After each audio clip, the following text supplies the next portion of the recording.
సాధకులు సూక్ష్మంగా గుర్తించవలెను.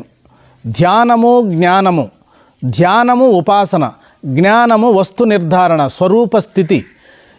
ధ్యానము ద్వారా ఎక్కడో పరమాత్మ ఉన్నాడో అని ఉపాసన చేసి అన్వేషణ చేసి ఉత్తరాయణ పుణ్యకాలములో సత్యలోకాన్ని పొంది బ్రహ్మదేవునితో సహా ముక్తిని పొందడం అనే దాన్ని క్రమముక్తి అంటారు.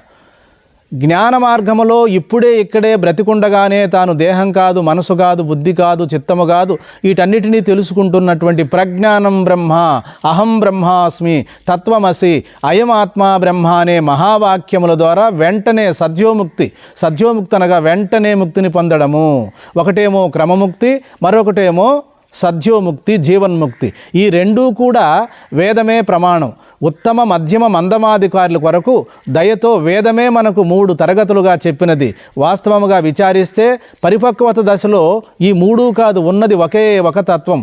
సర్వం కలివిదం బ్రహ్మ నేహ నానాస్తి కించనః అనే మహావాక్యమే ఏనాటికైనా తెలుసుకోవలసి ఉంటుంది. మార్గములు వేరైనా గమ్యం మాత్రం ఒకటే, సాధనములు వేరైనా ఒకే తత్వాన్ని పొందవలసి ఉంటుంది. కాబట్టి నిద్రలో అందరూ ఏ విధముగా అయితే ఒకే స్థితిని పొందుతున్నారో, కులమత భేదాలు లేకుండా, స్త్రీ పురుష భేదము లేకుండా సుషుప్తిని ఏ విధంగా అనుభవానికి తెచ్చుకుంటున్నారో, ఏ సాధన చేసినప్పటికీ కూడా అందరూ కూడా ముక్తి ఫలం అనేది అందరికీ ఒకటే.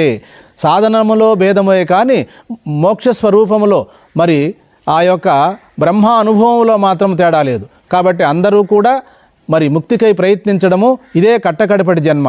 హరి ఓం.